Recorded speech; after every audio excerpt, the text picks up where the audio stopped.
शंकर भगवान की जय। 14वां अध्याय,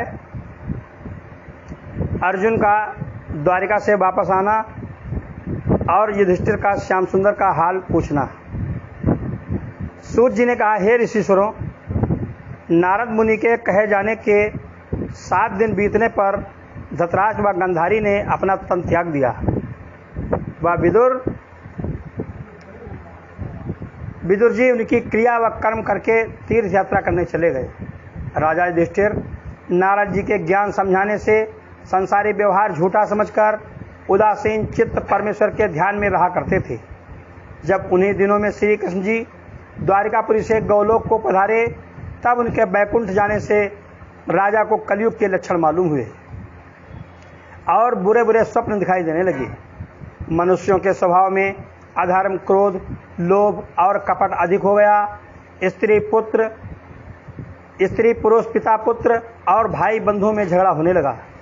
ये सब कलयुग के लक्षण देखकर राजा युधिष्ठिर ने भीमसेन से कहा कि अर्जुन श्याम सुंदर प्राण प्यारे के समाचार लेने के वास्ते द्वारिकापुरी को गए हैं। 7 महीने हो गए, अभी तक नहीं आए। इसका कुछ कारण मालूम नहीं होता। नारद जी हमसे कह गए हैं कि मुरली मनोहर ने पृथ्वी का भार उतारने के वास्ते अवतार लिया था। सो उन्होंने महाभारत करा के पृथ्वी का बोझ दूर किया।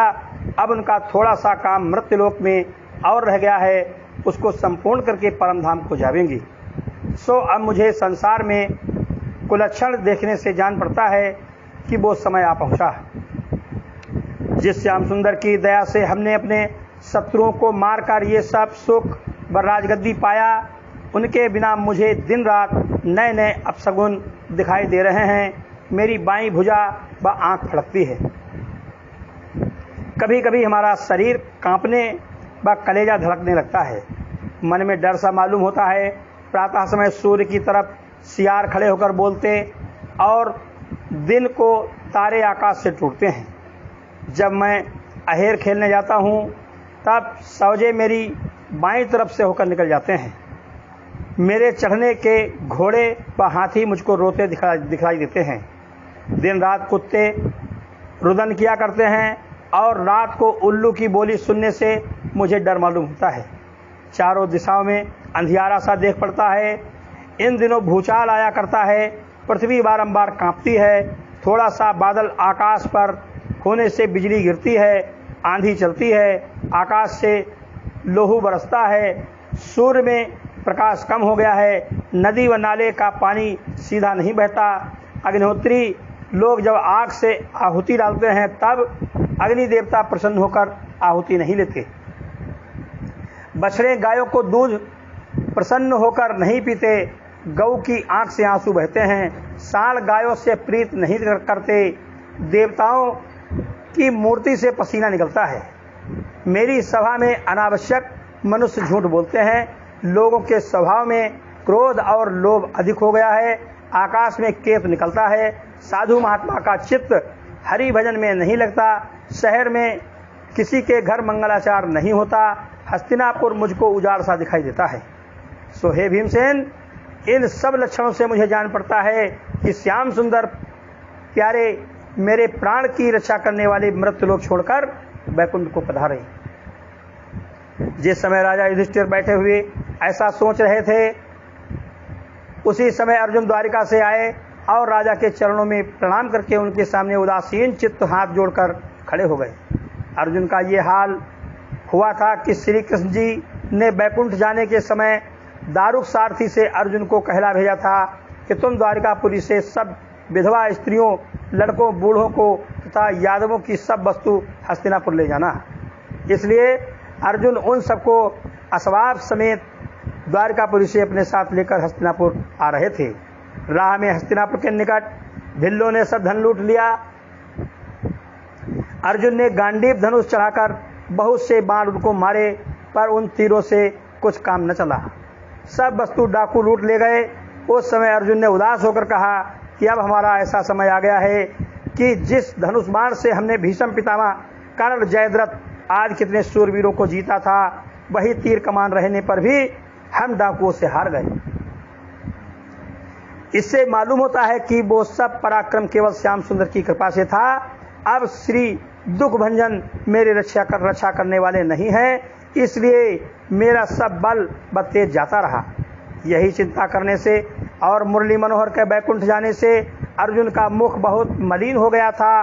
राजा युधिष्ठिर ने उनको उदास देखकर पूछा, हे अर्जुन, सब यदुवंशी नाना शूरसेन, वसुदेव मामा देवकी, राजा उग्रसेन, अक्रूर, बलदेव जी, प्रद्युम्न और अनिरुद्ध, चारुदेश, सब लड़के वाले, मुरली मनोहर, उद्धव भक्त और सब द्वारिकावासी अच्छी तरह हैं।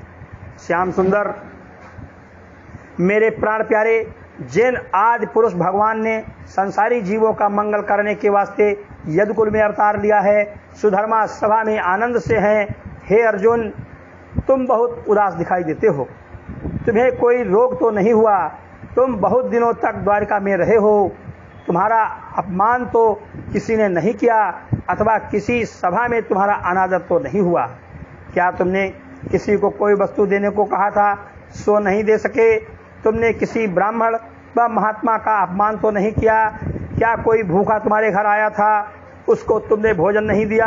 अथवा कोई ब्राह्मण, बालक, बूढ़ा, रोगी, स्त्री अथवा शत्रु के डर से तुम्हारी शरण में कोई आया और तुमने उसकी रक्षा नहीं की, इसलिए तुम्हारा मुख उदास और मलिन है?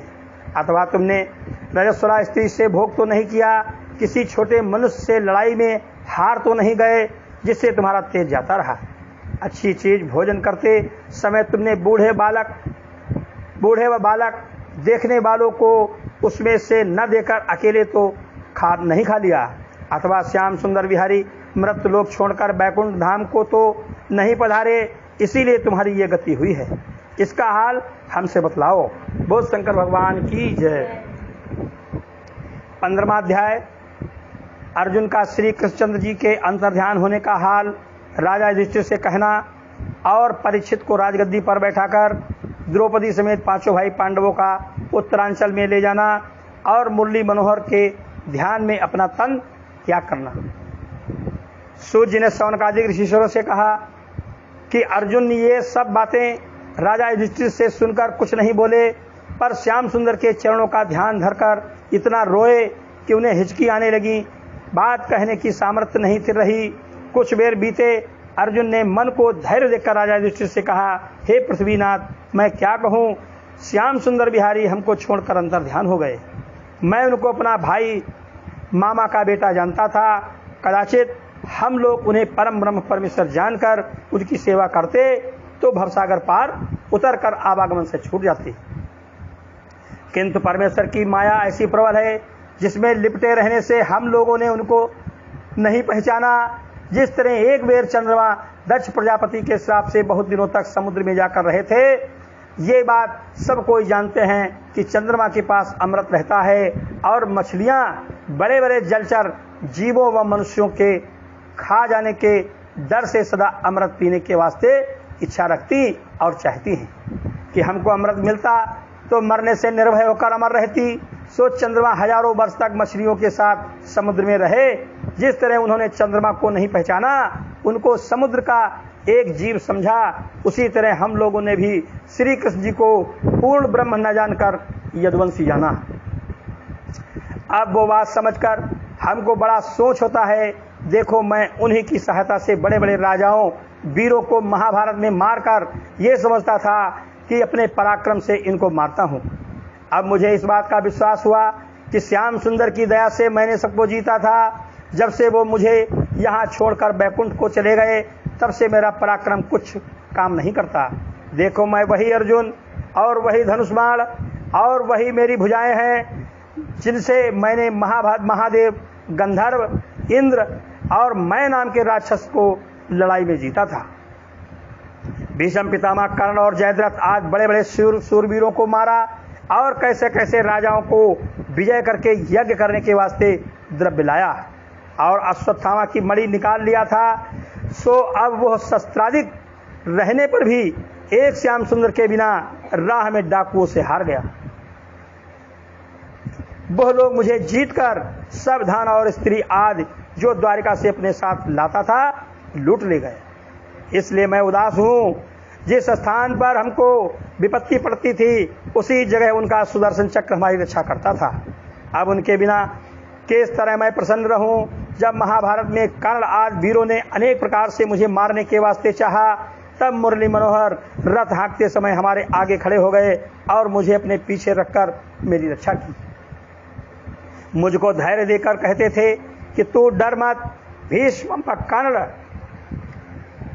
आदि सब योद्धा मरे हुए हैं, उनकी कृपा से मेरे शरीर पर शस्त्रादिक का कोई घाव नहीं लगता था। जैसे कोई साधु महात्मा का अशुभ चाहे तो परमेश्वर की दया से उनका कुछ नहीं बिगड़ता। श्याम सुंदर हमारे शत्रुओं की आयुर्बल अपनी दृष्टि से छीन करते जाते थे। जब लड़ते समय मैं कभी कभी उनसे खेद के साथ कहता था कि जल्दी जल्दी रथ क्यों नहीं हाँकते, तब वह दीनानाथ मुझे अपना भक्त और बालक जानकर कुछ बुरा नहीं मानते थे। हे राजन, मैं उन्हीं की दया और कृपा से बड़े बड़े प्रतापी राजाओं के सामने मत्स्य भेद कर द्रौपदी को स्वयंवर में से लाया और तुम्हारे मना करने पर भी उनका मन पाकर कौरवों के सम्मुख प्रकट हुआ था। जब दुर्वासा ऋषिश्वर ने कौरवों के भेजने से आधी रात को वन में जाकर हमसे भोजन मांगकर शाप देने की इच्छा की, उस समय श्री कृष्ण दीनानाथ हम लोगों को अपना भक्त जानकर वहां आए और ऋषिश्वर के शाप से बचाकर उनसे आशीर्वाद दिलवाया। ये बातें याद करके मेरी छाती शोक और चिंता से फटी जाती है। जैसे मुर्दे को कपड़ा व गहना पहना कर बैठा दिया जाए, वही हाल श्याम सुंदर के चले जाने से मेरा समझना चाहिए। हे पृथ्वीनाथ, मैं उनके साथ थाली में भोजन करके एक सैया पर सोता था और वह परम ब्रह्म नारायण होकर मेरा इतना आदर करती थी।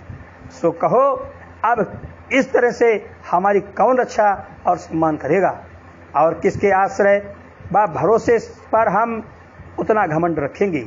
जब श्री कृष्ण जी महाभारत करा के यहाँ से द्वारिकापुरी को गए, तब उन्होंने मन में विचार किया कि ये सब यदुवंशी हमारे कुल में बड़े बलवान उत्पन्न हुए हैं, मेरे जाने के उपरांत उपद्रव करके संसारी जीवों को बड़ा दुख देंगे, इसलिए अपने सामने इन लोगों का भी नाश कर देना उचित है।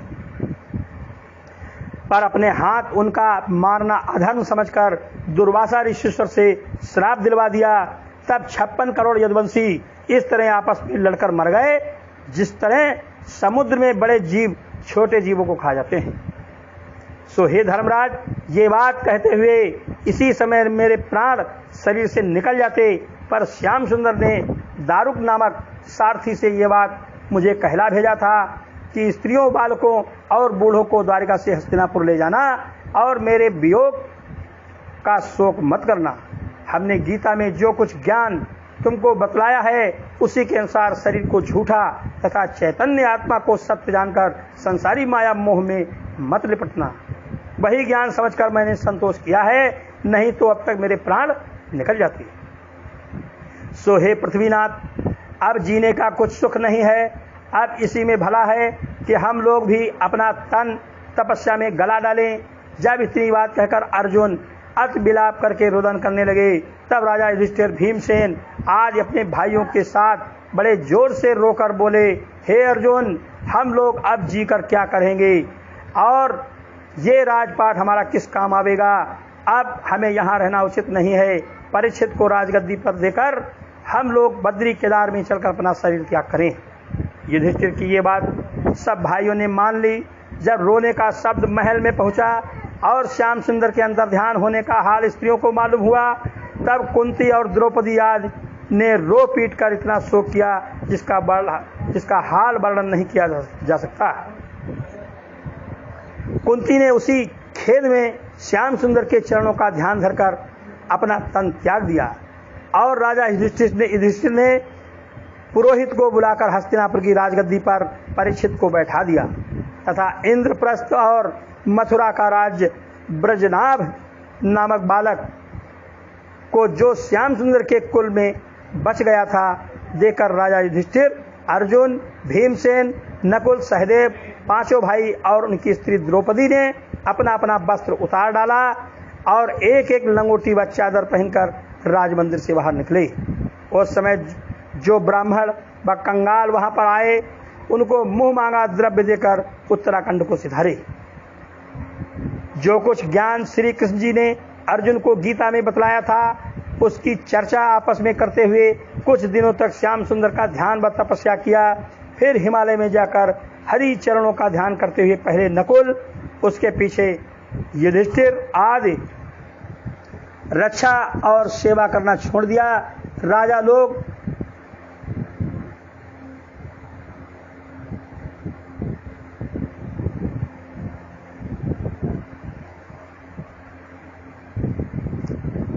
उसके पीछे युधिष्ठिर आदि चारों भाइयों ने द्रौपदी के साथ अपना अपना तन गला दिया। विदुर जी ने प्रभास क्षेत्र में जाकर अपना शरीर त्याग दिया। राजा परीक्षित राजगद्दी पर बैठकर धर्म के साथ प्रजा का पालन करने लगे। न्याय से राज्य करके प्रजा को प्रसन्न रखा और 3 बार अश्वमेध यज्ञ करके कलयुग को दंड दिया। अपना विवाह राजा विराट की पौत्री से किया। वे दान और धर्म में इतना खर्च करते थे कि एक बार यज्ञ करते समय उनके पास द्रव्य नहीं रहा। तब श्याम सुंदर का ध्यान करने से बहुत धन उनको मिल गया और यज्ञ अच्छी तरह संपूर्ण हुआ। इसी तरह राजा युधिष्ठिर को तीसरे अश्वमेध यज्ञ के आरंभ के समय धन का प्रयोजन पड़ा था। तब नारद मुनि उनके कहने से मुरली मनोहर को हस्तिनापुर में ले लाकर युधिष्ठिर से बोले, हे राजन, पिछले युग में राजा मरुत ने ऐसा यज्ञ किया था जिसके यहाँ प्रतिदिन ब्राह्मणों को एक एक थाली लोटा लुटिया और सुनहरी चौकी भोजन करते समय नहीं देकर फिर वो सब जूठे बर्तन नगर के उत्तर गड्ढे में फेंकवा दिए जाते थे। यज्ञ होने के उपरांत जितना सोने का बर्तन बच गया था वो आज तक उस नगर के दक्षिण तरफ गड़ा हुआ है। तुम उन बर्तनों को मंगवाकर अपना यज्ञ करो। सो राजा युधिष्ठिर ने वही बर्तन मंगवाकर यज्ञ में खर्च किया था। श्याम सुंदर अपने भक्तों की सब इच्छा पूर्ण करते हैं। इतनी कथा सुनकर शौनकादिक ऋषिश्वर ने पूछा कि राजा परीक्षित ने कलयुग को किस वास्ते दंड दिया। सूत जी ने कहा कि जब राजा परीक्षित 7 द्वीपों के राजों को जीतकर अपने अधीन कर चुके, तब उन्होंने विचारा कि राजा युधिष्ठिर के राज्य भोगने तक द्वापर युग था, अब कलयुग आया, सो हम अपने राज्य में कलयुग को रहने नहीं देंगे। ऐसा विचार कर राजा परीक्षित ये हाल देखने के वास्ते कि हमारे राज्य में कलयुग ने प्रवेश किया या नहीं, दिग्विजय करने निकले। सो जिस देश में पहुंचते थे वहां मनुष्यों को अपने कर्म व धर्म से परमेश्वर का ध्यान और चर्चा करते देखकर नारायण जी का गुण गाते थे, क्योंकि कलयुग ने अभी वहां प्रवेश नहीं किया था। राजा अपनी प्रजा से कहते थे कि तुम लोग इसी तरह अपने कर्म व धर्म पर स्थिर रहना। जिस देश में परीक्षित की सेना पहुंचती थी उस देश के राजा उनका तेज और प्रताप देखकर उनसे मिलते और बहुत सी भेंट देकर विनय करते थे कि हम लोग राजा युधिष्ठिर और अर्जुन के समय से तुम्हारे अधीन हैं। ये बात सुनकर परीक्षित सब राजों का सम्मान करते थे, किसी को दुख नहीं देते थे और जो लोग उनके बड़ों का यश गाते थे उनको शिरोपाव देकर विदा कर देते थे।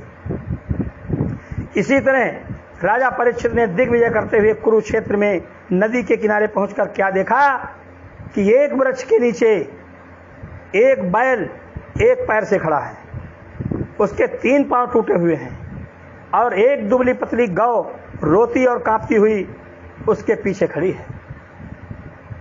वे दोनों आपस में कुछ बातें करते हैं। बैल और गाय का ये हाल देखकर राजा अपने धर्म व दया से एक वृक्ष की ओट में खड़े होकर उनकी बातें सुनने लगे। फिर राजा ने क्या देखा कि एक शूद्र श्याम रंग भयानक रूप राजा का भेष बनाए दूर से उस बैल और गाय की तरफ चलाता है। बोल शंकर भगवान की जय। 16वां अध्याय धर्म रूपी बैल व गाय रूपी पृथ्वी की बातचीत और राजा परीक्षित का वृक्ष की ऊँट से सुनना। सूत जी ने शौनकादि ऋषिश्वरों से कहा कि उस बैल रूपी धर्म ने गाय रूपी पृथ्वी से पूछा कि तुझको क्या दुख प्राप्त हुआ जो रोती है।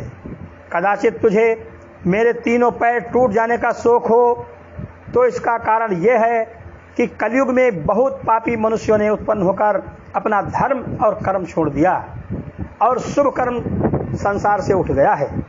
कलयुग में लोग ये चाहते हैं कि दामाद से रुपया लेकर अपनी कन्या का विवाह करें और पुत्र का पालन इस विचार से नहीं करते कि वो तरुण होने पर बाप के साथ झगड़ा करेगा।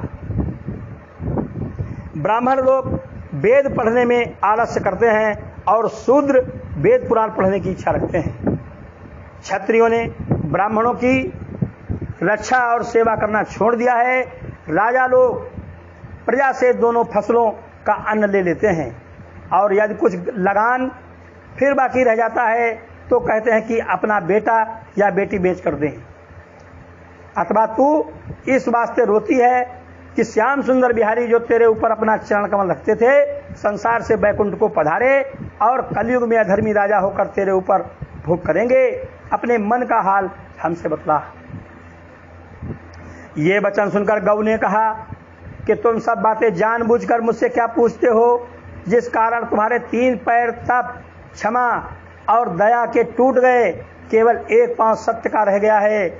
उसी लिए मेरा रोना भी समझो, क्योंकि मनुष्य का सुख धर्म और दया से है। जब मनुष्य ने धर्म, क्षमा और दया छोड़ दिया तब वह परमेश्वर को नहीं जान सकता और यह बात नहीं जानता कि धर्म करने से ज्ञान होता है। कोई मनुष्य कहते हैं कि मेरा मन संसार से विरक्त नहीं होता, सो बिना ज्ञान प्राप्त हुए संसारी मोह छूटना बहुत कठिन है। मैं चारों वर्णों के मनुष्यों और राजा लोगों के लिए शोक करती हूँ कि कलयुग आने से सबको दुख होगा। मेरा अधिक रोना इस वास्ते है कि वृंदावन बिहारी बैकुंठ को पधारे जब मुरली मनोहर के चरण कमल रखने से शंख चक्र गदा पद्म के आकार मेरे ऊपर बन जाते थे, तब मुझे बहुत आनंद होता था। ऐसा कौन जीव जगत में है जिसे श्याम सुंदर के अंतर्ध्यान होने से शोक न हुआ। जो 36 गुण श्याम सुंदर में थे उनका वर्णन तुमसे करती हूँ। सत्य बोलना, आचार से रहना, हृदय में धैर्य रखना, क्षमा करना, संसारी माया मोह से विरक्त रहना, जो कुछ परमेश्वर देवे उसमें संतोष करना रखना, मीठे वचन बोलना, मन और इंद्रियों को वश में रखना, सब छोटे बड़ों को बराबर जानकर किसी का अपमान ना करना, किसी के दुर्वचन कहने से बुरा न मानना, किसी काम में जल्दी ना करना, सुनी हुई बात याद रखना, अपना कहा हुआ वचन न भूलना, ज्ञान को स्थिर रखना, मन में वैराग्य रखकर स्त्री और पुत्रों से अधिक मोह न रखना, धन पाकर किसी से अभिमान की बात न बोलना, बल अधिक होने से घमंड न करना, सबसे श्रेष्ठ होना, सब विद्याओं को जानना, दूसरे का दुख देखकर दुखित होना, किसी से न डरना, जो कोई अपना दुख कहे उसका हाल मन लगाकर सुनना, भूत भविष्य वर्तमान तीनों कालों की बातें जानना, अपने मन का हाल किसी से ना बतलाकर समुद्र के समान गंभीर रहना, धर्म की तरफ से मन नहीं फेरना, धर्म और वेद की रक्षा करना, संसार में ऐसी कीर्ति करना जिसमें सब कोई भला कहे, आंखों में सील रखना, किसी जीव को दुख न देना, जो कोई दीन होकर अपना अर्थ कहे उसकी इच्छा पूर्ण करना, परमेश्वर का ध्यान करते रहना, सबसे अधिक बलवान होना, तीनों लोकों में किसी शूरवीर को कुछ न समझना, साधु ब्राह्मण और महात्मा का आदर करना, परोपकार करना। सो हे बैल रूपी धर्म, श्याम सुंदर को इन सब गुणों के होने पर भी कुछ अहंकार नहीं था। 36 गुणों के सिवा और भी बहुत से शुभ कर्म उनमें थे। जिस समय उनको याद करती हूँ उस समय मेरा कलेजा फट जाता है। देखो, जिस लक्ष्मी के मिलने के वास्ते सब देवता और संसारी मनुष्य इतना तप और जप करते हैं, वही लक्ष्मी कमल बंद को छोड़कर दिन रात श्याम सुंदर की सेवा में रहती हैं। ऐसे मुरली मनोहर की मैं दासी हूँ। जब द्वापर के अंत में तुम्हारे 2 पैर टूट गए और मैं कंसादिक राजों के अधर्म से करने से दुखी हुई थी, तब वैकुंठनाथ ने यदुकुल में अवतार लेकर हमारा और तुम्हारा दुख छुड़ाया और अपनी कीर्ति संसार में फैलाई। ऐसे परोपकारी पुरुष के वियोग का दुख कौन सह सकता है। गाय रूपी पृथ्वी बैल रूपी धर्म से ये कहती थी और राजा परीक्षित खड़े सुनते थे। बोल शंकर भगवान की जय। 17वां अध्याय, कलयुग का बैल रूपी धर्म व गौ रूपी पृथ्वी के पास आना, कलयुग राजा परीक्षित से बातचीत होना, परीक्षित का कलयुग के रहने के वास्ते स्थान मत लाना। सूत जी ने शौनकादिक ऋषिश्वरों से कहा कि उसी समय रथ पर सवार हो रथ पर सवार वो शूद्र बहुत सी सेना साथ लिए, राजों का भेष बनाए, काले कपड़े और मुकुट पहने, सोटा हाथ में बांधे, गाय और बैल के पास आकर रथ से उतर पड़ा और बैल व गाय को पैर से ठोकर मारकर धमकाने लगा। उसका रूप देखकर वे दोनों ऐसे डर गए कि गाय आंखों से आंसू बहाने लगी और बैल ने मलमूत्र कर दिया। जब ऐसा अधर्म राजा परीक्षित से नहीं देखा गया, तब राजा ने बाण निकालकर धनुष पर चढ़ाया और बड़ा क्रोध करके कलयुग से कहा, मैं 7 द्वीपों का राजा हूं, तू किस देश का राजा है जो हमारे राज्य में राजों का भेष बनाकर मेरी प्रजा को दुख देता है। राजाओं का यह धर्म नहीं है कि वो किसी को दुख दे। श्री कृष्ण जी महाराज त्रिलोकीनाथ मृत्युलोक से अंतर्ध्यान हुए और हमारे दादा गांडीव धनुष धारण करने वाले अर्जुन वैकुंठ हो गए। इसलिए तू पृथ्वी को बिना राजा के समझकर गाय और बैल को ऐसा दुख देता है। अधर्म करना छोड़ दे, नहीं तो अभी तुझको मार डालता हूं। कलयुग ये बात सुनते ही राजा के डर से चुपचाप खड़ा हो गया। तब राजा ने बैल से पूछा कि तुम कौन हो और तुम्हारे 3 पैर किसने तोड़े? तुम कोई देवता तो नहीं हो, मुझे भ्रम में डालने के लिए तो नहीं आए हो। हमने अपने राज्य में तुम्हारे बराबर किसी को दुखी नहीं देखा। अब तुम कुछ शोक मत करो, मेरे मिलने से तुम्हारा सब डर छूट गया, तुम्हारा दुख मैं दूर करूंगा। राजा ये वचन बैल से कहकर फिर गाय से बोले, तू मत रो, अधर्मी व पापियों को दंड देने वाला मैं तैयार हूं। राजाओं का यही धर्म है कि चोर और कुकर्मी मनुष्यों को दंड देवे।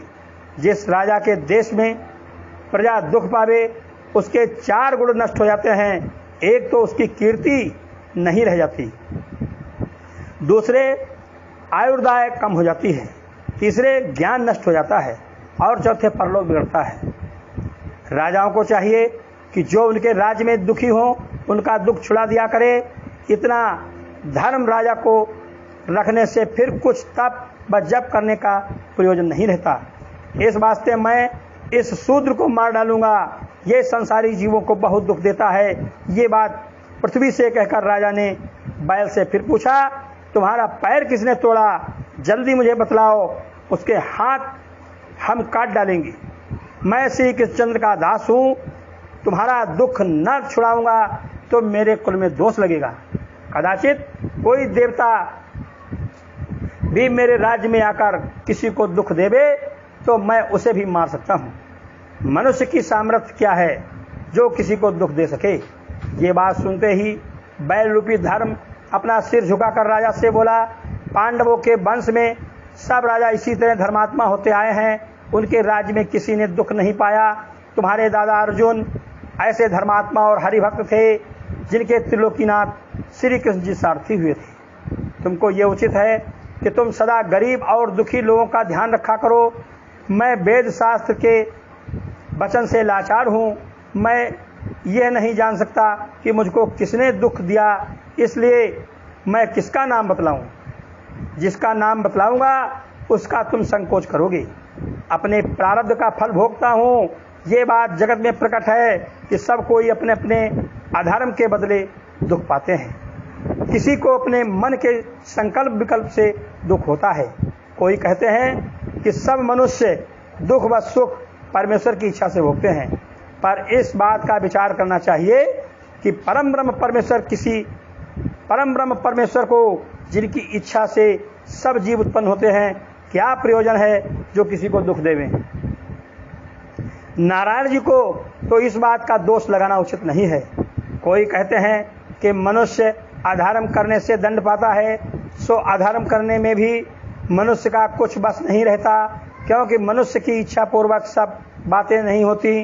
कोई कहते हैं कि दुख शत्रु से पहुंचता है, मित्र किसी को कुछ दुख नहीं देता, इसलिए शत्रु का उत्पन्न करना भी अपने अधीन समझना चाहिए, क्योंकि जब तक मनुष्य माता के पेट में रहता है तब तक उसका कोई शत्रु नहीं होता। जब मनुष्य उत्पन्न होकर सयाना होता है तब लोगों के विरोध करके अपना शत्रु आप खड़ा करता है। इस कारण मैं किसी का नाम नहीं बतला सकता कि किसने हमको दुख दिया है, तुम अपनी बुद्धि से जान लो। जब परीक्षित ने ये सब ज्ञान रूपी बैल से सुनकर श्री कृष्ण जी के चरणों का ध्यान किया, तब उनको अंतःकरण की शुद्धता से मालूम हुआ कि ये बैल रूपी धर्म है और गौ रूपी पृथ्वी है और शूद्र रूप राजा कलयुग है। इसी शूद्र ने धर्म के पैर तोड़े हैं और पृथ्वी को दुख दिया है। इस पृथ्वी के मालिक परमेश्वर थे, सो परम धाम को गए, इसी कारण पृथ्वी चिंता करती है। पापी का नाम लेने से पाप व धर्मात्मा का नाम लेने से पुण्य होता है। इसी वास्ते बैल रूपी धर्म ने कलयुग को पापी समझकर उसका नाम नहीं बतलाया। पहले धर्म के चारों पैर तप, सत्य, शौच और दया स्थिर थे। कलयुग में अधिक पाप होने से धर्म के 3 पैर टूट गए। धर्म के 3 पैर तप, शौच और दया के टूट जाने से मनुष्यों में अहंकार, पर स्त्री गमन और मदिरापान हो गया है। धर्म का केवल 1 पैर सत्य रह गया है, उसको भी ये कलयुग तोड़ना चाहता है। राजा ने मन में ये बात विचार कर बैल और गाय को धैर्य दिया और बड़े क्रोध से तलवार निकालकर कलयुग को मारने दौड़े। जब कलयुग ने देखा कि ये धर्मात्मा राजा क्रोध से भरा हुआ मुझे मारना चाहता है और मैं ऐसी सामर्थ्य नहीं रखता जो इसके साथ लड़ सकूं, ये विचार कर कलयुग राजा के चरणों में गिर पड़ा और अपने प्राण बचाने के वास्ते विनती करने लगा। तब राजा ने अपने धर्म व दया से तलवार न चलाकर कहा, हे कलयुग, जहां तक राजा युधिष्ठिर और हमारे दादा अर्जुन का राज्य था वहां तक तुझे नहीं रहना चाहिए। तू अधर्म करने वाला पापियों का साथी है। जिस राजा के देश में रहेगा उस राजा का मन अधर्म करने में लगेगा। तुझमें लालच, अहंकार, झूठ, कपट, झगड़ा, काम और मोह भरा हुआ है। इसलिए भरत खंड में जहाँ तक हमारा राज्य है और सब लोग अपने अपने धर्म व कर्म से हैं, मत रहो। इस भरत खंड में मनुष्य तप, यज्ञ, दान, धर्म, व्रत और परमेश्वर की पूजा करने से अनेक प्रकार के सुख पाकर मुक्त पदवी को पहुँचते हैं। उनको कभी दुख नहीं होता। ऐसी जगह तू रहकर विघ्न करेगा और तेरे रहने से पाप अधिक होगा। मेरा कहना मान, नहीं तो तेरा प्राण बचना दुर्लभ है। कलयुग ने हाथ जोड़कर गिड़गिड़ाकर राजा से विनय किया, महाराज, आप धर्मात्मा और न्याय करने वाले हैं, मेरी प्रार्थना सुनिए। ब्रह्मा जी ने सतयुग, त्रेता, द्वापर और कलयुग 4 युगों को बनाकर उनकी अवधि निश्चित कर दी है। सो सतयुग, त्रेता, द्वापर तीनों युग अपना अपना राज्य भोग चुके। मैं कलयुग हूँ, अब मेरे भोग करने का समय आया। मुझे आप आज्ञा देते हैं कि मैं आपके राज्य में न रहूं। आपका राज्य तो 7 द्वीपों में है, फिर मैं कहाँ जाकर रहूं। ब्रह्मा जी ने 4 युगों की जो अवधि निश्चित कर दी है वो किसी तरह मिट नहीं सकती। हे पृथ्वीनाथ, आप मेरे अवगुणों की तरफ देखते हैं किंतु गुणों की तरफ ध्यान नहीं देते। मुझ में एक बड़ा गुण है, वो आपसे कहता हूं। सतयुग में जिस राज्य में एक मनुष्य पाप करता था उस राज्य भर के मनुष्य दंड पाते थे। त्रेता में एक मनुष्य के अपराध करने से गांव भर दंड पाता था। द्वापर में अधर्म करने से परिवार भर को दंड मिलता था। किंतु कलयुग में जो मनुष्य जिस अंग से पाप करता है मैं उसको पकड़कर उसी अंग को दंड देता हूं। दूसरे युगों में मानसी पाप करने से मनुष्य को दंड मिलता था, किंतु कलयुग में मानसी पाप नहीं होता पर मानसी पुण्य का फल मिलता है। जब ये बात सुनकर राजा परीक्षित को दया नहीं आई, तब फिर कलयुग बोला, हे पृथ्वीनाथ, मुझ में एक गुण और भी बहुत बड़ा है। सतयुग में जो कोई परलोक बनाने के वास्ते 10,000 वर्ष तप करता था, तब उसकी इच्छा पूर्ण होती थी। त्रेता युग में जब मनुष्य बहुत द्रव्य लगाकर हजारों वर्षों तक यज्ञ करते थे, तब उनका अर्थ सिद्ध होता था। द्वापर में 100 वर्ष तक नारायण जी का पूजन पर ध्यान करने से मनोकामना मिलती थी। मेरे राज्य में जो कोई एक क्षण भी श्याम सुंदर का ध्यान सच्चे मन से करे या उनका नाम लेकर कानों से उनकी लीला व कथा सुने, व अपने अर्थ को पहुंचकर अनेक जन्म के पापों से छूट जाता है। उसका यह गुण सुनकर राजा परीक्षित बहुत प्रसन्न हुए। तब कलयुग ने कहा, हे पृथ्वीनाथ, दया करके मुझे जीवन दान दीजिए और जहां कहिए वहां जाकर रहूं। मैं आपसे बहुत डरता हूं, आपकी आज्ञा में रहूंगा। जब कलयुग ने हाथ जोड़कर इस प्रकार विनय किया, तब राजा ने उसे दीन जानकर अपना धर्म विचारा कि शरण में आए हुए को कोई नहीं मारता। ऐसा समझकर बोले, हे कलयुग, जिस जगह मनुष्य जुआ खेलते हैं, जहां मदिरा पीने के वास्ते बिकती है, जिस स्थान पर वैश्या रहती हैं, जहां पर जीव हिंसा होती है, वहां जाकर तुम रहो।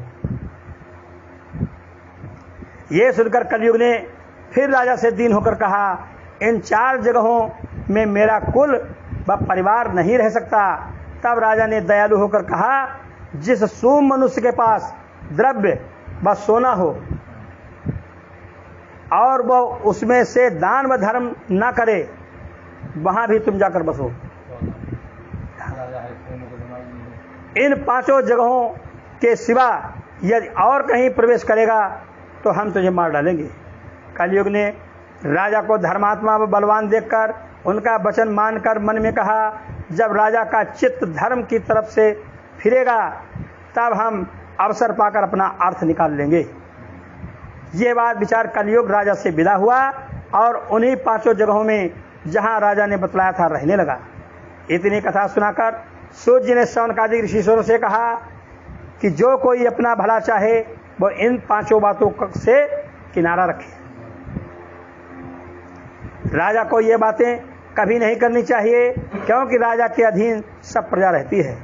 जब कलयुग के जाने के उपरांत राजा परीक्षित ने उस बैल के टूटे हुए 3 पैर अपने धर्म से अच्छे कर दिए और गाय को धैर्य दिया, तब वह बैल अपना धर्म रूप व गाय पृथ्वी रूप होकर अपने अपने स्थान पर चले गए। राजा ने राजगद्दी पर आकर यह हाल ब्राह्मणों और ऋषिश्वरों से कहा। वो लोग सुनकर बोले, हे राजन, तुमने बहुत अच्छी बात किया, अब तुम्हारे राज्य में कलयुग प्रवेश नहीं कर सकता। फिर राजा परीक्षित ने अपने राज्य में ऐसा ढिंडोरा पिटवा दिया कि कोई जीव हिंसा ना करे, मदिरा ना पीवे, जुआ ना खेले, द्रव्य पाकर यथाशक्ति दान देवे, पर स्त्री गमन ना करे। जो कोई देवता, साधु, संत, ब्राह्मण, गौ, वेद और शास्त्र को न मानकर इन 5 में से कोई काम करेगा, उसका हम अन्न व धन छीन कर दंड देंगे। परीक्षित के डर से उनके राज्य में ये सब अधर्म करना लोगों ने छोड़ दिया। राजा परीक्षित धर्म चढ़ाते हुए हस्तिनापुर में राजकाज करने लगे। सदा लीला और कथा परमेश्वर की सुनते थे और उनके चरणों में ध्यान लगाए रहते थे।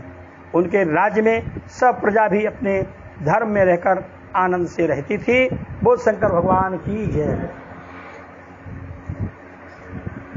18वां अध्याय, परीक्षित का शिकार खेलने के वास्ते वन में जाना और उनके मन में कलयुग का प्रवेश करना। इसलिए राजा का समीक ऋषि के गले में मरा हुआ सांप डालना और समीक ऋषि के पुत्र का परीक्षित को श्राप देना। सूर्य शौनकादि ऋषिश्वरों से कहते हैं कि जब तक परीक्षित ने राज्य किया, तब तक उनकी नीति और धर्म से कलयुग वहां प्रवेश नहीं कर सका। राजा परीक्षित रथ पर बैठकर प्रजा की रक्षा करने के वास्ते अपने राज्य में चारों दिशाओं में घूमते और एक छत्र राज्य करते रहे। कलयुग की कुछ परवाह न करके उसे पड़ा रहने दिया। इतनी कथा सुनकर शौनकादिक ऋषिश्वरों ने सूर्य जी से कहा, आप परमेश्वर की कथा कहने में बड़े योग्य हैं। हम लोगों को अमृत रूपी रस पिलाते हैं। आपके सत्संग से हमारा जन्म कृतार्थ हुआ। कदाचित आप ऐसा कहें कि तुम लोग ऋषिश्वर हो, तुम्हारा जन्म इसी तरह सुधर जाएगा। सो निश्चय जानो, जो सुख आपके सत्संग से प्राप्त होता है वो सुख स्वर्ग और वैकुंठ में नहीं मिलता। जिस तरह राजा परीक्षित ने तन त्याग किया था, अब उसका वर्णन कीजिए। सूत जी ने कहा कि जब राजा परीक्षित वृद्धावस्था को पहुंचे तब उन्होंने विचार किया कि घर में जीव हिंसा करना मना था, सो हमने छोड़ दिया। राजों का ये धर्म है कि वन में शिकार खेला करेंगे। इसी बहाने से उनको अनेक देश देखने में आते हैं। जो हिरन वन में बूढ़ा हो जाता है उसे अहेर में अवश्य मारना चाहिए। सदा से राजा लोग ऐसा करते आए हैं। ये बात विचार कर एक दिन राजा ने वन में जाकर बहुत से जीवों को अहेर में मारा। फिर एक हिरन के पीछे जो घायल होकर भागा था, मध्याह्न के समय अपना घोड़ा दौड़ाया तो वे अपने साथियों से विलग हो गए। जब राजा को गर्मी के कारण बहुत प्यास मालूम हुई और पानी ढूंढने के वास्ते चारों तरफ फिरने लगे, तब उस जगह भिंडी ऋषिश्वर की कुटिया दिखाई दी। वो ऋषिश्वर बड़े योग्य महात्मा थे, सदा वन में रहते थे। जो दूध बछड़े के पीते समय गऊ के थन से टपकता था, उसे पीकर परमेश्वर का भजन करते थे। राजा ने कुटी को देखते ही वहां जाकर ऋषिश्वर से कहा, मैं राजा परीक्षित अभिमन्यु का पुत्र बहुत प्यासा हूँ, दया करके थोड़ा पानी मुझे पिलाओ। इसी तरह कई बार राजा ने ऋषिश्वर से पानी मांगा, किंतु ऋषिश्वर महाराज उस समय आंख बंद किए अपने प्राण ब्रह्मांड पर चढ़ाए परमेश्वर के ध्यान में ऐसे लीन बैठे हुए थे कि उनको अपने तन की भी सुधि नहीं थी। इस कारण उन्होंने राजा की बात नहीं सुनी और न उनको कुछ उत्तर दिया। उस समय कलयुग ने जीव हिंसा करने से राजा के मन में प्रवेश करके कपट उत्पन्न किया। जब राजा को धर्मात्मा व विरक्त हरिभक्त होने पर भी अधिक भूख व प्यास लगने से क्रोध उत्पन्न हुआ, तब उसने ये विचारा कि देखो, हम सातों द्वीपों के राजा प्यासे होकर इस ब्राह्मण के द्वार पर पानी मांगने आए, किंतु इस ऋषिश्वर ने हमको देखकर झूठी समाधि लगाकर हमारी बात का उत्तर भी नहीं दिया। पानी को कौन पूछे, इसको कुछ दंड देना चाहिए। पर मैं पांडवों के कुल में उत्पन्न हुआ हूँ, ब्राह्मणों को किस तरह दंड दूं। जब ऐसा समझकर राजा घोड़े से उतरा, तब उसने एक सांप मरा हुआ उसी जगह पड़ा देखकर मन में कहा कि ये सांप इसके गले में डाल देवें तो सर्प के डर से ऋषिश्वर अपनी आंख खोल देगा। ऐसा विचार कर राजा ने क्रोध के वश होकर उस सर्प को अपने धनुष से उठाकर भिंडी ऋषि के गले में डाल दिया। पर वह ऋषिश्वर परमेश्वर के ध्यान में ऐसे लवलीन व मग्न थे कि सांप डालने से भी उनको कुछ डर न हुआ। वो ज्यों के त्यों अपनी आंख बंद किए हुए परमेश्वर के ध्यान में बैठे रहे। राजा ने अपने स्थान पर आकर जब सिर से मुकुट उतारा, तब उनको ज्ञान हुआ और बड़े शोक से मन में कहने लगे कि देखो, सोने में कलयुग का वास है, सो मेरे सिर पर था और शिकार खेलने से मेरी बुद्धि बदल गई, जो हमने मरा हुआ सांप ऋषिश्वर के गले में डाल दिया। अब मैं समझा कि कलयुग ने मुझसे अपना बदला लिया। इस पाप से कैसे छुटकारा मिलेगा जब कोई मनुष्य नारायण जी से विमुख होकर गौ व ब्राह्मण को दुख देवे, तो समझना चाहिए कि इसके बुरे दिन आए हैं। मैंने आज ब्राह्मण को वृथा दुख दिया, इससे मुझको निश्चय होता है कि मेरी आयु और धन की हानि होगी। वहां राजा अपने घर पर बैठा हुआ इस तरह सोच रहा था कि वहां भिंडी ऋषि सोच रहा था और वहां भिंडी ऋषिश्वर ध्यान में बैठे थे।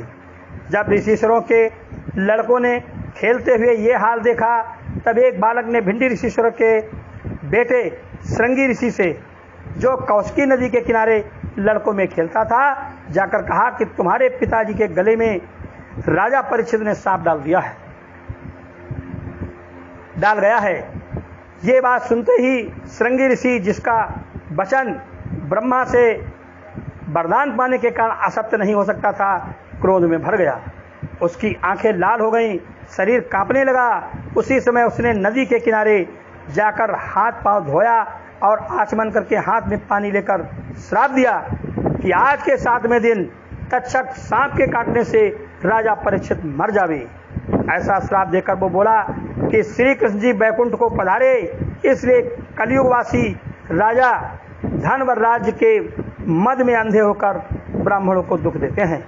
जिस तरह कोई मनुष्य द्वार के अगोरने के वास्ते कुत्ता पाले और वह कुत्ता उसी को काटकर यज्ञ की थाली में मुंह डाल दे, उसी तरह राजा लोग यद्यपि ऋषिश्वरों की रक्षा करने के वास्ते हैं, किंतु अब कलयुगी राजों का ये हाल है कि ब्राह्मणों की कृपा व आशीर्वाद से राजगद्दी पाकर उन्हीं को दुख देते हैं। ये अर्जुन और युधिष्ठिर के कुल में ऐसा अधर्मी राजा उत्पन्न हुआ जिसने मेरे बाप के गले में सांप डाल दिया। राजों ने ब्राह्मणों को निर्बल जाना, इसलिए हम अपनी सामर्थ्य उनको दिखलाते हैं। श्रृंगी ऋषि सब लड़कों को ऐसा वचन व श्राप देने का हाल सुनाकर ऋषि के पास आया। जब अपने पिता को परमेश्वर के ध्यान में लीन और मरा हुआ सांप उनके गले में पड़ा देखा, तब सांप गले से निकालकर रोने लगा और पिता का नाम लेकर पुकारा। उसका शब्द सुनते ही भिंडी ऋषि ने समाधि छोड़कर अपने बेटे से पूछा कि किस वास्ते रोता है। श्रृंगी ऋषि ने कहा कि राजा परीक्षित तुम्हारे गले में सांप डाल गया, इसलिए मैं रोता हूं। ये बात सुनकर भिंडी ऋषि ने पूछा कि हे बेटा, तूने राजा को कुछ श्राप तो नहीं दिया? श्रृंगी ऋषि ने कहा, मैंने इस अधर्म करने के बदले राजा को यह श्राप दिया है कि 7 दिन बीते तक्षक सांप के काटने से राजा मर जावे। ये वचन सुनते ही भिंडी ऋषि बहुत उदास हो गए और क्रोध करके अपने बेटे से बोले कि हे मूर्ख, तूने बहुत बुरा काम किया जो ऐसे धर्मात्मा राजा को, जिसके राज्य में कलयुग ने प्रवेश नहीं पाया, श्राप दिया। देखो, बैकुंठनाथ श्री कृष्ण जी ने उसकी रक्षा माता के पेट में की। कौरवों और पांडवों के कुल में यही एक राजा बचा था। इसके राज्य में हम सब ब्राह्मण व ऋषिश्वर बहुत सुख व आनंद से रहते थे। कोई पशु पक्षी भी दुखी नहीं था। उसके न्याय से गाय और बाघ एक घाट पानी पीते थे। तूने थोड़े अपराध में उसको बहुत बड़ा दंड दिया, उसका अवगुण लिया और गुण को छोड़ दिया। परीक्षित के मरने के उपरांत अधर्मी राजा होंगे और उनके राज्य में कलयुग अपना प्रवेश करके मनुष्यों से पाप करावेगा। देखो, राजा मेरे स्थान पर आया तो मुझे उसको भोजन देकर सम्मान करना उचित था। ये बड़ी लज्जा की बात हुई जो मैंने एक लोटा पानी भी उसे नहीं पिलाया, और तूने ऐसा श्राप वैष्णव राजा को देकर श्री कृष्ण जी का अपराध किया। राजा के मरने के उपरांत संसार में सब लोग वर्ण संकर हो जाएंगे। इस पाप की जड़ तू हुआ। साधु संत का ये धर्म है कि गुण को लेते हैं और अवगुण की तरफ नहीं देखते। भिंडी ऋषि ने ये बात अपने पुत्र से कहकर परमेश्वर का ध्यान करके उनसे विनय किया कि हे बैकुंठनाथ, मेरे अज्ञानी बालक से बड़ा पाप हुआ, इसका अपराध क्षमा करो। जो राजा गौ व ब्राह्मण की रक्षा करता है, उसके मारने का पाप 10 ब्राह्मणों के मारने के बराबर होता है। और राजा के बिना देश में चोर पापी बहुत उत्पन्न होते हैं। जिसने राजा को मारा उसने चोर व धर्मियों को बढ़ाया। भिंडी ऋषि ने ध्यान में परमेश्वर से ऐसा कहकर मन में विचारा कि राजा को इस पाप का हाल कहला भेजना चाहिए, जिसमें वो अपने परलोक का यत्न करे। ये बात सुनकर संसारी लोग श्रृंगी ऋषि को बुरा तो कहेंगे, पर ऐसे धर्मात्मा राजा की मुक्ति बनाने के वास्ते उसको जता देना चाहिए। ऐसा विचार कर भिंडी ऋषि ने कुर्मुक नामक अपने शिष्य को बुलाकर कहा कि तू राजा के पास जा और हमारी तरफ से आशीर्वाद देकर कह दे कि श्रृंगी ऋषि ने तुमको इस तरह श्राप दिया है, इसलिए तुम्हारी अकाल मृत्यु होगी, सो तुम सावधान होकर अपनी मुक्ति का उपाय करो। इतनी कथा सुनाकर सूर्य ने ऋषिश्वरों से कहा कि देखो, जो राजा परीक्षित अश्वत्थामा के ब्रह्मास्त्र से बचा, जिसने धर्म और पृथ्वी की रक्षा करके कलयुग को अपने अधीन किया, वही राजा एक ब्राह्मण के श्राप से मर गया। ऐसा महात्म्य ब्राह्मणों का है। परीक्षित के मरने के उपरांत कलयुग ने सब जगह अपना प्रवेश कर लिया।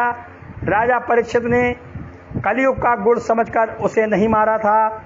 उन्होंने अवगुण की तरफ ध्यान नहीं दिया। जो लोग धर्मात्मा व हरिभक्त होते हैं वे गुण को ही देखते हैं, अवगुण की तरफ नहीं देखते। इंद्रलोक, स्वर्ग, वैकुंठ और संसार में सत्संग के बराबर कोई सुख नहीं होता।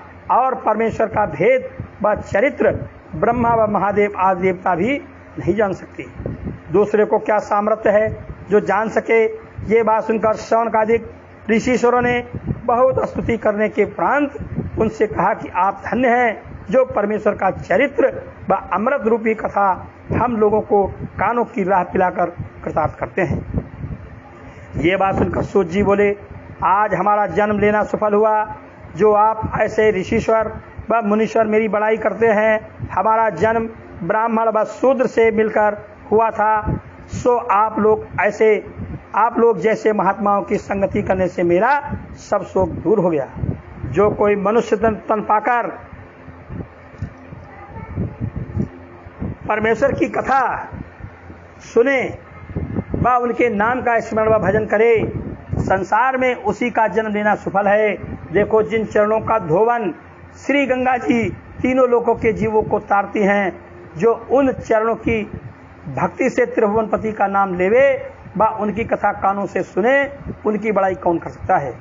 मनुष्य जितनी देर तक परमेश्वर की कथा सुनकर नाम स्मरण करते हैं, उतना काल उनके आयुर्बल में क्षीण नहीं होता। मेरी क्या सामर्थ्य है जो परमेश्वर के गुणों का वर्णन कर सकूं। जिस तरह पक्षी आकाश में अपने पराक्रम भर उड़कर आकाश का अंत नहीं पा सकते, उसी तरह ब्रह्मा और महादेव आदि देवता और ऋषिश्वर लोग अपने ज्ञान व सामर्थ्य भर परमेश्वर का ध्यान व स्मरण करते हैं, पर उनका अंत कोई नहीं जान सकता। बोल शंकर भगवान की जय। 19वां अध्याय। राजा परीक्षित को श्रृंगी ऋषि के श्राप देने का हाल मालूम होना और परीक्षित का गंगा के किनारे जाना तथा सुखदेव आदि ऋषिश्वरों का उस स्थान पर आना। सूत जी ने शौनकादिक ऋषिश्वरों से कहा कि जिस समय राजा परीक्षित अहेर से आकर अपने धर्म का विचार करके चिंता में बैठे हुए मन में कहते थे कि मेरे पीछे जो राजा होंगे वो मेरे अधर्म का हाल सुनकर ऋषिश्वरों व ब्राह्मणों का अनादर करने में नहीं डरेंगे, सो इस पाप के बदले वो ब्राह्मण यदि मुझको श्राप देते या मेरे प्राण निकल जाते या मुझे कुछ हानि होती तो दूसरे राजा किसी ब्राह्मण व ऋषिश्वर को दुख न देते। उसी समय कुर्मुक नामक भिंडी ऋषि के चेले ने वहां पहुंचकर कहा, हे राजन, भिंडी ऋषिश्वर ने आशीर्वाद देकर आपसे कहा है कि मैं आपके आने के समय परमेश्वर के ध्यान में ऐसा मग्न था कि मुझे आपके आने व पानी मांगने की कुछ सुध नहीं हुई और आपने क्रोध करके मेरे गले में मरा हुआ सांप डाल दिया। सो मैं उससे बुरा न मानकर आपको पानी न पिलाने से बहुत लज्जित हूँ। परंतु श्रृंगी ऋषि मेरे बेटे ने अपने अज्ञान से आपको श्राप दिया है कि 7 दिन में आप तक्षक सांप के काटने से मर जाएंगे। इसलिए आप अपनी मुक्ति बनाने का उद्योग कीजिए, जिसमें कर्म की फांसी से छूट जाएं। राजा ये बात सुनकर बहुत प्रसन्न हुआ और हाथ जोड़कर उस चेले से बोला, श्रृंगी ऋषि ने मेरे ऊपर बड़ी कृपा की जो मुझे श्राप देकर इस माया रूपी समुद्र से, जिसमें हम काम व क्रोध के वश होकर डूब रहे थे, बाहर निकाला। मुझको इतने दिनों में आज तक इस बात का ध्यान नहीं हुआ कि माया मोह से विरक्त होकर परमेश्वर का भजन व स्मरण करूं, पर अब इस श्राप के डर से मेरा मन विरक्त हो गया। सो तू मेरी दंडवत कहकर ऋषिश्वर महाराज से विनय पूर्वक कह देना कि मैं अपने दंड को पहुंचकर बहुत प्रसन्न हुआ, परंतु वो हृदय से मेरा अपराध क्षमा करे। राजा ने ये बात उस चेले से कहकर उसको बहुत सा द्रव्य व रत्नाधिक दक्षिणा देकर विदा किया। पर एक बात का खेद राजा को हुआ कि इस अधर्म के बदले उचित था कि तुरंत मेरे प्राण निकल जाते। 7 दिन तक जीकर इस पापी तन को रखने का क्या प्रयोजन था। इसलिए उचित है कि 7 दिन जो मेरे मरने में हैं, इस पापी तन को अन्न जल न दूं, क्योंकि जिस शरीर से परमेश्वर का भजन व स्मरण न होवे, वह तन किसी काम का नहीं होता। ऐसा विचार कर राजा ने मन में सोचा कि अब स्त्री पुत्र राज्य व धन का मोह छोड़कर परमेश्वर के ध्यान में लीन होना चाहिए। इतने दिन संसारी माया मोह में वृथा बीत गए और मेरा मन विरक्त नहीं हुआ। जब मैं 7वें दिन तक्षक सांप के काटने से मर जाऊंगा, तब ये राज्य और धन मेरा साथ छोड़ देगा। इसलिए उचित है कि मैं पहले से इन सब का मोह छोड़ दूं और गंगा के किनारे जो तीनों लोगों को तारती हैं, 7 दिन परमेश्वर का भजन ध्यान करके अपनी मुक्ति बनाऊं। संसार में जिसने जन्म लिया वो एक दिन अवश्य मरेगा। इंद्र आदि देवता भी अमर नहीं रहते। संसार में जैसा कर्म मनुष्य करता है, वैसा दुख व सुख भोग कर 84 लाख योनियों में जन्म पाता है। सो हम इस 7 दिन में ऐसा कर्म करें जिससे आवागमन से छूटकर भवसागर पार उतर जावें। राजा ने ये बात विचार कर अपने बड़े बेटे जन्मेजय को, जो 14 वर्ष का था, राजगद्दी पर बैठा दिया और राजकाज का काम मंत्रियों को सौंपकर जन्मेजय से कहा, बेटा, गौ व ब्राह्मण की रक्षा करना, प्रजा को सुख देना। ऐसा कहकर राजा ने अपना मन विरक्त करके राजसी भूषण व वस्त्र अंग से उतार डाला और एक कौपीन पहनकर गंगा के किनारे चले गए। उस समय राजा ने बहुत सा द्रव्य ब्राह्मणों को दान देकर राज्य व परिवार का मोह इस तरह छोड़ दिया जैसे कोई उबांत करके उसकी तरफ आंख उठाकर नहीं देखता। ये हाल सुनकर सब रानियां और नगर के स्त्री व पुरुष रोते हुए राजा के पीछे गंगा के किनारे पहुंचे। रानियों ने कहा कि महाराज, तुम्हारे वियोग का दुख हम लोगों से नहीं उठाया जाएगा। राजा उन्हें विकल्प देखकर बोले, स्त्री को चाहिए कि जिस बात में उसके पति का धर्म रहे वह काम करे, उसके धर्म में विघ्न न डाले। ये बात कहकर सबको विदा कर दिया और किसी की तरफ आंख उठाकर नहीं देखा। हरिद्वार में गंगा के किनारे जाकर स्नान करके कुशासन पर उत्तर मुंह बैठकर मन में ऐसा संकल्प किया कि 7 दिन हमारी आयु है, इस 7 दिन तक कुछ अन्न जल न करूंगा। राजा का ये हाल जिसने सुना वो बिना रोए नहीं रहा। राजा श्री कृष्ण जी के चरणों का ध्यान धरकर विचारने लगा कि ये 7 दिन हरि चर्चा और सत्संग में व्यतीत हों तो बहुत अच्छा है। राजा के श्राप पाने और विरक्त होने का हाल ऋषिश्वर व मुनीश्वर लोग सुनकर उदास हो गए। अत्रि, वशिष्ठ, च्यवन, अरिष्टनेम, भृग, अंगिरा, पाराशर, परशुराम, मेघादित्य, देवल, पिप्पलायन, भारद्वाज, गौतम, मैत्रेय, अगस्त, वेदव्यास, नारद, विश्वामित्र, कात्यायन, वामदेव, जमदग्नि आज बहुत से ऋषिश्वर व महात्मा लोग राजा परीक्षित को धर्मात्मा समझकर गंगा के किनारे भेंट करने के वास्ते आए। राजा ने उनको देखते ही दंडवत व पूजा करके बड़े आदर भाव से सबको आसन देकर बैठाया और बोले, महाराज, मरते समय आप लोगों में से एक महात्मा का भी दर्शन जिसको प्राप्त हो वो आवागमन से छूटकर भवसागर पार उतर जावे। सो मेरा बड़ा भाग्य है, मरते समय आप लोगों ने जिस तरह कृपा व दया करके मुझे दर्शन दिया, उसी तरह दयालु होकर 7 दिन यहाँ तक रहिए। आपके रहने से मेरा मन संसारी माया मोह की ओर न जाएगा। आप लोगों के सत्संग से 8 पहर परम ब्रह्म परमेश्वर के नाम की चर्चा बनी रहेगी। आप लोग कृपा करके मेरे भले के वास्ते यहाँ आए हैं और कुछ इच्छा व परवाह नहीं रखते। सो दया व कृपा करके कोई ऐसा उपाय बतलाइए कि इस 7 दिन में हम वह उपाय करके आवागमन से छूट जावें। उन ऋषिश्वरों में से एक ने कहा कि तीर्थ स्नान करना बड़ा पुण्य है। दूसरे ऋषिश्वर बोले कि ब्राह्मण लोग इकट्ठे हुए हैं, यज्ञ करो जिससे तुम्हारे सब पाप छूट जावें। तीसरे ऋषिश्वर ने बतलाया कि जो कुछ तुम्हारे यहाँ द्रव्य हो उसे ब्राह्मणों को दान कर दो, दान करने से उत्तम कोई दूसरा धर्म नहीं है। चौथे ऋषिश्वर ने कहा कि देवताओं का पूजन व मंत्र का जप करने से सब पाप मिट जाते हैं। इसी तरह सब ऋषिश्वरों ने अपने अपने ज्ञान पर्यंत राजा से बतलाया, परंतु कोई बात पक्की नहीं ठहरी कि कौन सा काम करना चाहिए। तब राजा ने कहा कि आप लोगों ने जो विचार किया सो सब उत्तम है, पर इन सब बातों की सामग्री इकट्ठी करने को बहुत दिन चाहिए और मेरे मरने में केवल 7 दिन बाकी हैं। कोई ऐसा उपाय बतलाइए जो इसी 7 दिन में पूर्ण हो सके। इस बात पर सब महात्मा लोग विचार करने लगे। इतनी कथा सुनाकर सूत जी ने कहा, हे ऋषिश्वरों, जिस समय नारद जी श्राप देने का हाल सुनकर राजा परीक्षित के पास गंगा के किनारे जाते थे, उस समय राह में सुखदेव जी से भेंट। सुखदेव जी ने नारद मुनि से पूछा कि आप कहाँ जाते हैं। नारद मुनि ने अपने जाने और राजा परीक्षित के श्राप देने का हाल सुनाकर कहा, महाराज, जो मुनि व ऋषिश्वर राजा के पास गए हैं, वे लोग राजा को मुक्त होने की उत्तम राह न बतलाकर कोई ऋषि यज्ञ, कोई तप, कोई दानादिक धर्म करने के वास्ते कहेंगे, पर इन थोड़े दिनों में राजा परीक्षित उस काम को करके भवसागर पार नहीं उतर सकता।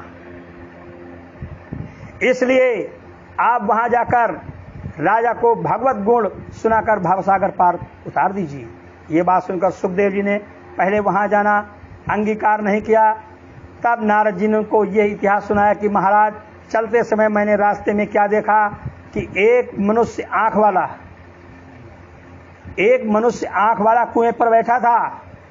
उस समय एक अंधा राह भूलकर वहां चला आया और उस कुएं में गिरकर मर गया। उस आंख वाले मनुष्य ने अंधे को देखकर भी कुएं की तरफ जाने से मना नहीं किया।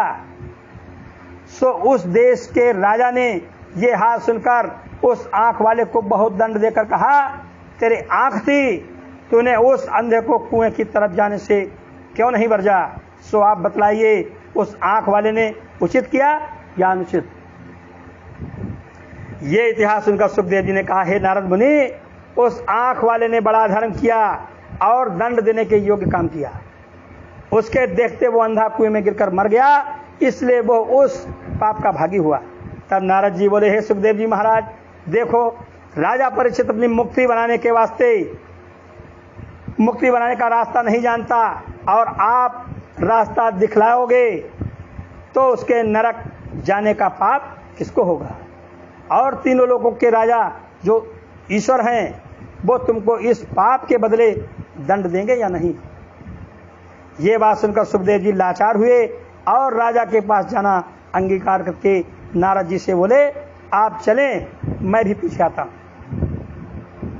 जिस समय ऋषिश्वर लोग 7 दिन में राजा के मुक्त होने का उपाय सोच रहे थे, उसी समय सुखदेव जी महाराज 15 वर्ष की अवस्था, सुंदर परमहंस रूप बनाए आनंद मूर्ति राजा के पास आए। उनके तेज को देखकर सब ऋषिश्वर व मुनि, जो बड़े बड़े महात्मा व बूढ़े वहां पहले से बैठे थे, उठकर खड़े हुए और सुखदेव जी महाराज को बड़े आदर भाव से बीच में ऊंचे सिंहासन पर बैठाया। तब राजा परीक्षित के मन में इस बात का संदेह हुआ कि सुखदेव जी की कम अवस्था होने पर भी बूढ़े बूढ़े ऋषिश्वरों ने उठकर बड़े आदर से बैठाया। सो इनके तेज से मालूम होता है कि गुण में ये सबसे अधिक है। ऐसा विचार कर राजा परीक्षित भी खड़े हो गए और उनको दंडवत करके हाथ जोड़कर बड़ी आधीनता से बोले, हे कृपा निधान, आपने बड़ी दया करके इस बेला जब मैं मरने के वास्ते गंगा के किनारे आया हूं, मुझको दर्शन दिया। आप ऐसे महापुरुष का आना मेरे भाग्य से हुआ। जब सुखदेव जी सिंहासन पर बैठ चुके, तब सुखदेव जी के दादा पाराशर मुनि ने राजा परीक्षित का संदेह मिटाने के वास्ते कहा, हे राजन, सुखदेव जी अवस्था में छोटे और ज्ञान में सबसे बड़े हैं। जितने बड़े बड़े ऋषिश्वर व मुनियों को तुम यहाँ देखते हो, सबको ज्ञान में इनसे छोटा समझना चाहिए। इस वास्ते हम लोगों ने उठकर इनका आदर किया था। ये तारण हैं। जब से इन्होंने जन्म लिया, तब से विरक्त मन दिन रात परमेश्वर के ध्यान में लीन रहकर श्याम सुंदर का गुणानुवाद गाते हैं। हे राजन, तेरा कोई बड़ा पुण्य उदय हुआ जो इस समय ये यहाँ आए। सब कर्मों में जो उत्तम कर्म भवसागर पार उतरने के वास्ते होगा वो कर्म ये बतावेंगे, जिससे तुम आवागमन से छूट जाओगी। इतनी कथा सुनाकर सूत जी ने शौनकादिक ऋषियों से कहा कि तुमने जो पूछा था कि सुखदेव जी को राजा परीक्षित ने किस तरह पहचाना, उसका हाल तुमसे वर्णन किया।